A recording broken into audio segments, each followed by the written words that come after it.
to get all this to be set up and working.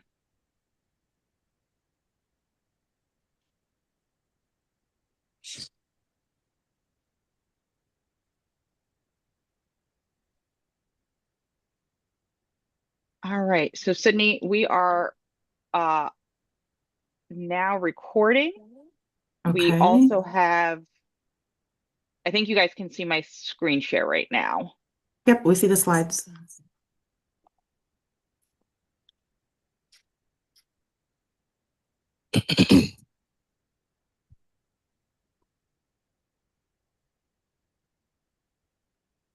All right, so Sydney, whenever you are ready to call the meeting to order.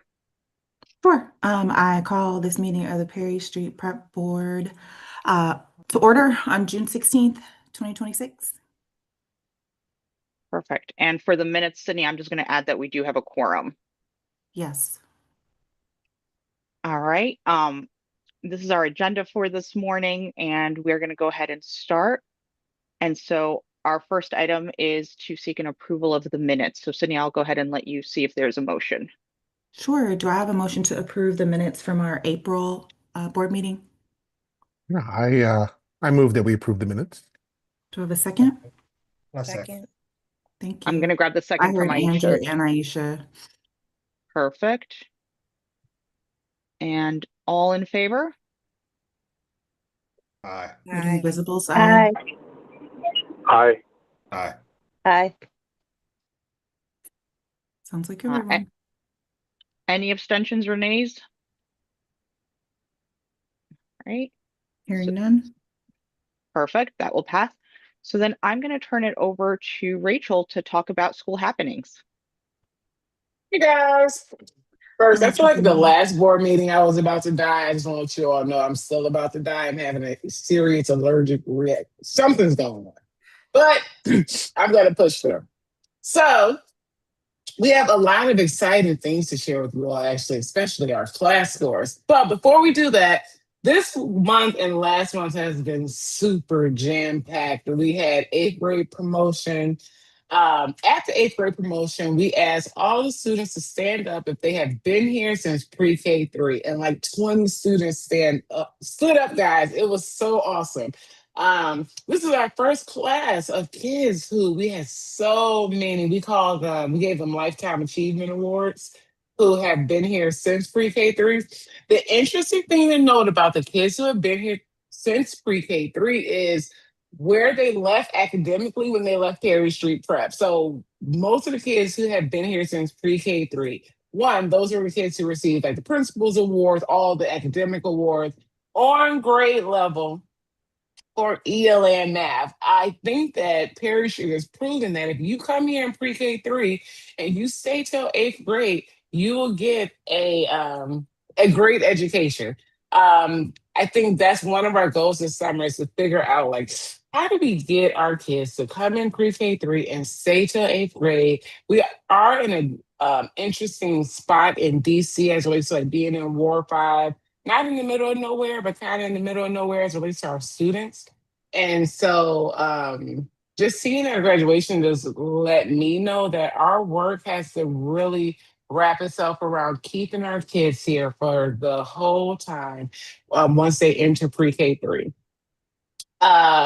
We started student shadow days. So what that is all the students who applied to come to Perry Street and were accepted the seat at Perry Street. We had shadow days every Wednesday for students to come shadow other students so they could see a day in the life of a Perry Street student.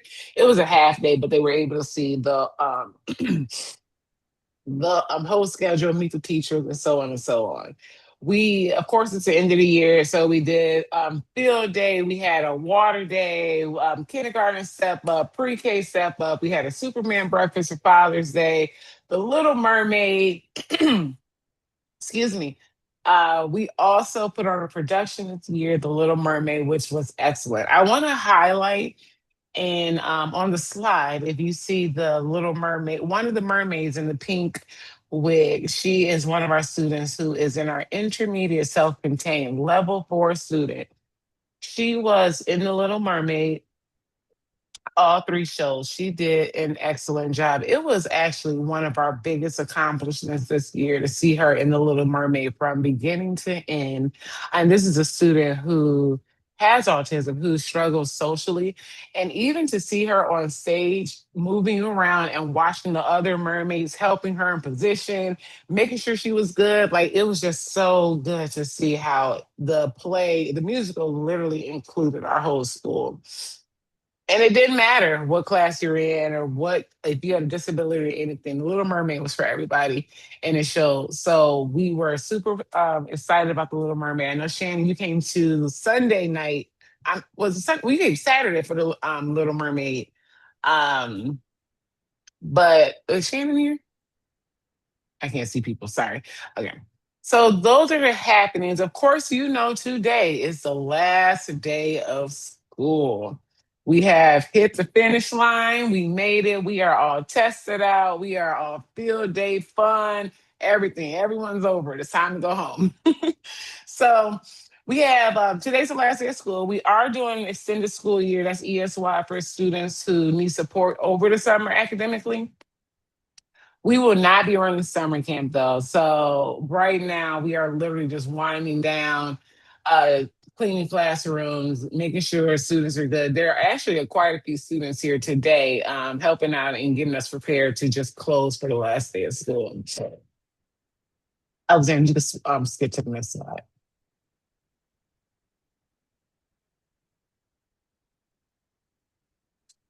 So for the year-end data snapshot, so instant attendance is slightly below the charter sector. Now, okay, so chronic absenteeism continues to be a challenge. We have been talking about this ad nauseum for the last 2 weeks. While we look at our Aspire framework and the report card that we're being graded on and all the different metrics to figure out like what can we improve at Perry Street, right? And so attendance and chronic absenteeism is something that we are going to be hyper focused on next school year. Now I know about 2 years ago, I kept coming saying we were going to be hyper focused on math, hyper focused on math. We still are, but now attendance and chronic absenteeism, the two measures on Aspire that we do get points for, I believe it's 8 points each. We are going to be hyper focused on that next school year, making sure we have butts in seats, making sure we have excuse notes, making sure we're just on top of it. Right now, we are trying to create a new attendance system, new systems that just run without a lot of people having to like give input or do something. So that is something we're working on. Our attendance, truancy, and all of that good stuff. And the academic team is going to start incorporating that into the academic program as well, which means the APs and myself will be calling homes, be monitoring attendance daily, monitoring attendance in classes, making sure kids are in school. If they're not in school, making sure we have the proper documentation for why they're not in school.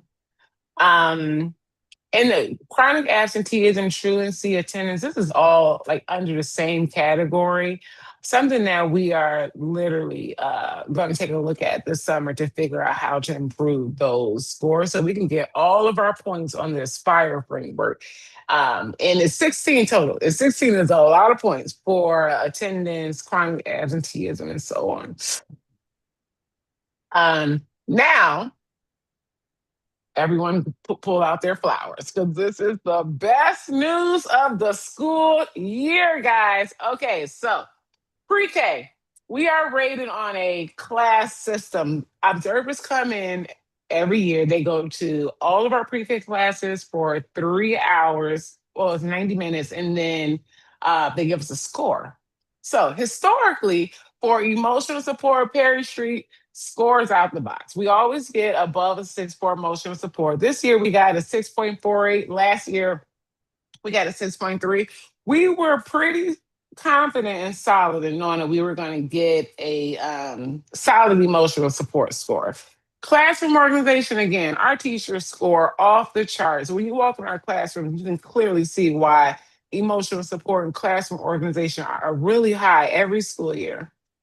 Now, the goal for classroom organization and emotional support is a 6 among DC.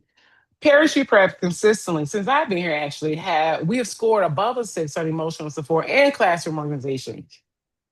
Now, for instructional support across DC is always the lowest bar, because I believe I looked at ChatGPT, told me the average in DC was a 2.9 last year for instructional support. The goal for instructional support is a 4. Last year, we received a 2.79. The year before that, we also received a 2.79. And then the year before that, it was around there. This school year, our teachers received a 4.31. This is the very first time we have exceeded the instructional support goal for DC. This is the first time we have exceeded, we've gotten above a 4, period. One of our teachers got a 5 point something, I forgot, on her class score for instructional score, guys. And I know I am talking a lot, but I want you all to know that this is huge. To get a 5 in instructional support on the class rubric means you were literally in there teaching. I mean, your A game, you brought the vocabulary, the right questions, you were at the right place at the right time. Like, that 90 minutes was full of just instruction. Like, when the observers were leaving out of those classrooms, guys, they were coming into the main office saying things like, oh my God, I want my kids to go here. What do I do to get my kids to go here? So we knew we were kind of in a good place. But once we got the instructional score, we were all together. Alexandra's with us too, actually. We were floored at how well the teachers did. So we are super proud to let you all know that we exceeded all of the pre-K measures for class.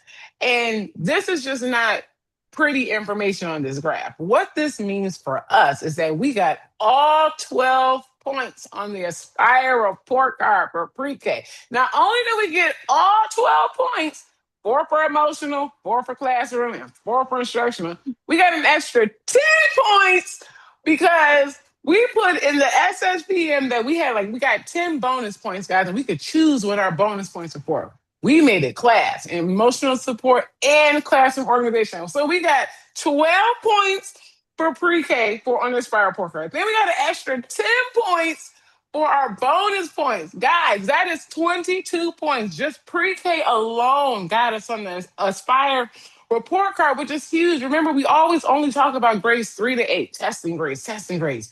But there's so much going on in pre-K. There's so much going on in K-2. I mean, so many good things preparing them for these testing grades, guys. So, yes, I'm super excited. I know I'm talking on Zoom. I can only see my screen. I can't even see you guys' faces. But this is so huge.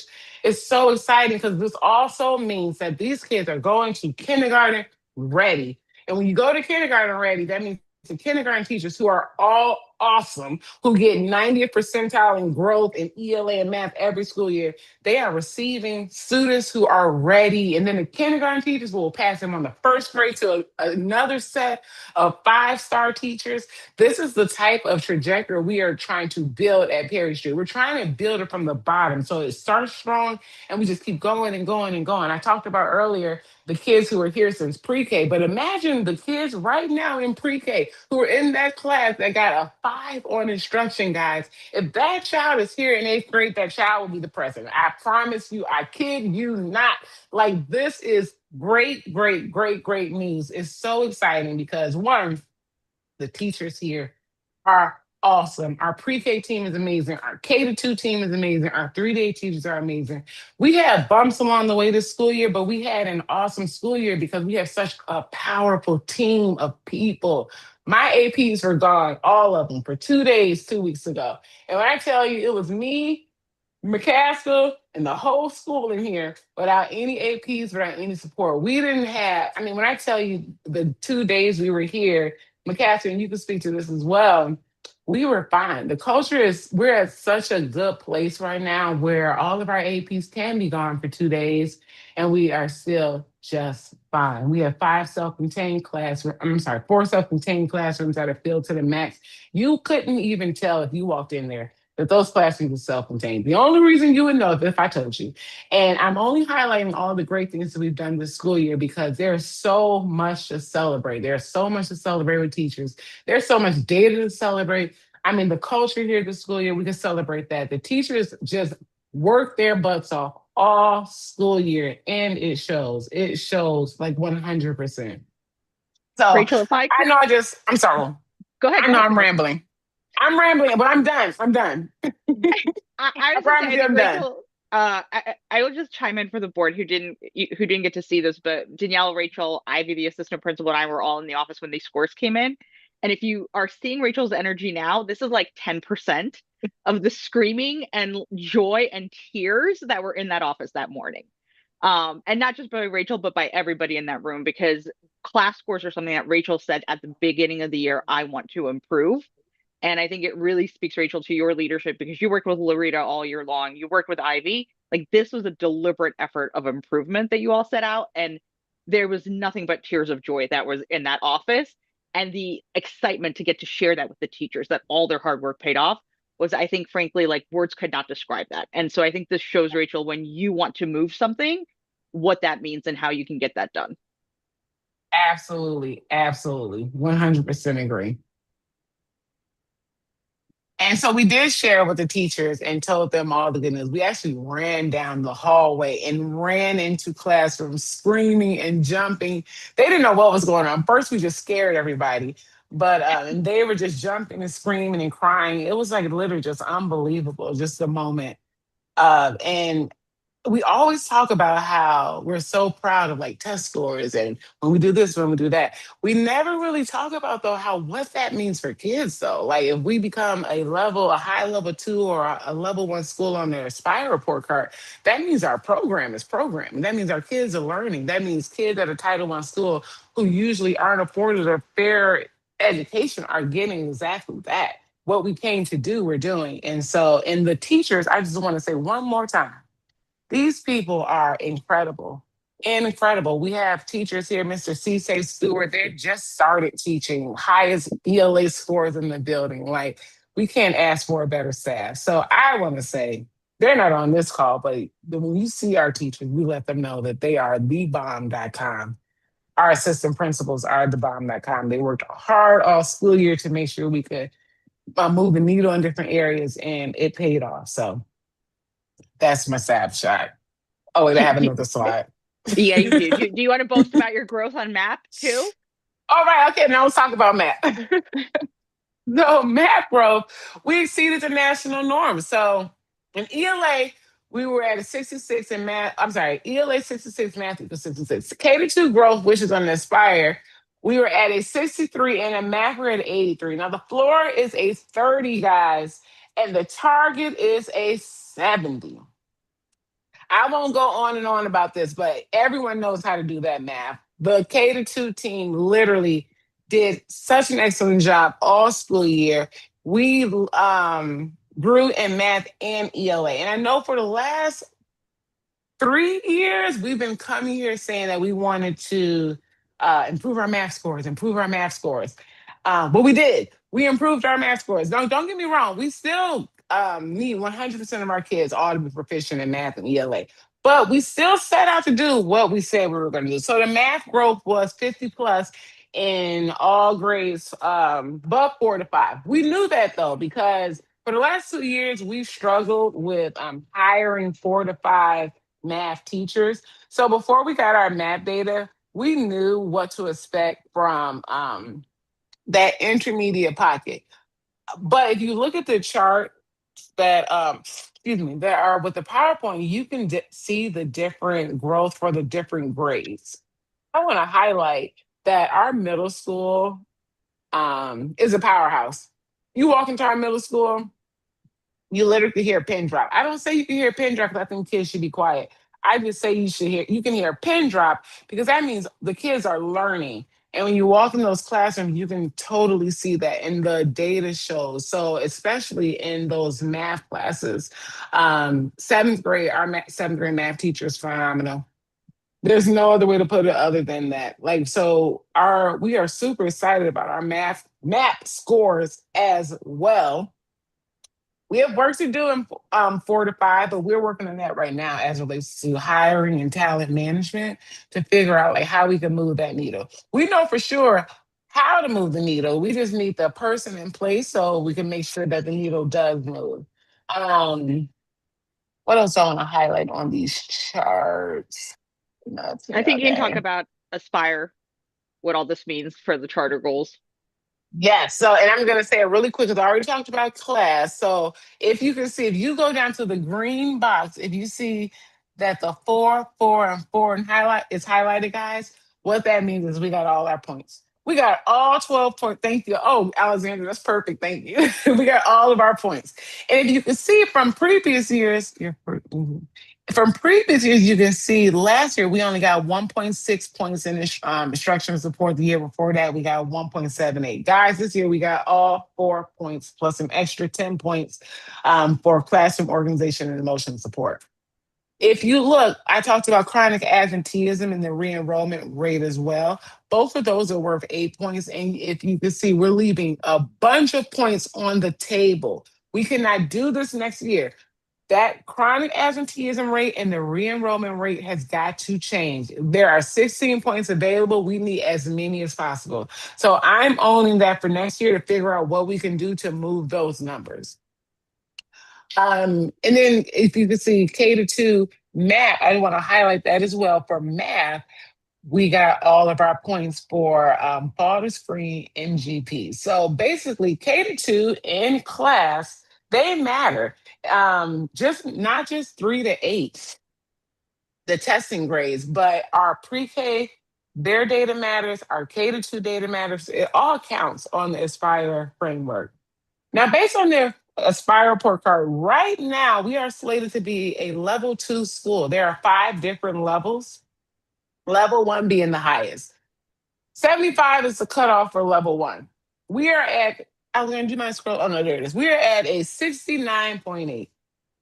Guys, yes, this is horrible. We are like 6 points away from level 1. No, I'm kidding. It's not horrible. But we have work to do. Once we get our chronic absenteeism rate up, our re-enrollment rate up, continue to increase our academic outcomes, we'll be a level 1 school in no time. You could actually see right here that we are so close, so very close. And just to be clear, the level 1 schools are designated for schools that don't look like Perry Street. It's going to be the Washington Unions, the Lambs, the Bases, the Banneker's, the Oysters, the schools where you clearly have to either test to get in or a certain demographic. Perry Street Prep does not look like those schools. We will be a level 1 school next year, and we'll be a level 1 school because we deserve to be. And the kids are learning at Perry Street. Rachel, I'm going to stop you because I'm seeing that I think this account that we're on, that's a Perry Street account, is going to time out in 10 minutes. So I'm going to put a new link for Zoom in the chat for everybody. Okay. Because we're about to get kicked off, is what I'm realizing. So if you all could look in the chat, and I apologize, and I think we just need to, Danielle, update the Zoom account, which we can do. Does everybody see the new Zoom link in the chat? Of course, it helps when I hit, when I actually have to push the go. So I'm going to also, all right, so I am going to ask everyone to go ahead and click over to join that meeting. And I'm going to stop sharing here because we are about to get kicked out of this meeting. And Danielle, you and I can then work to update these accounts. Sounds good. And I'll also update this in the email for folks. So apologies for that. I'll click on this link.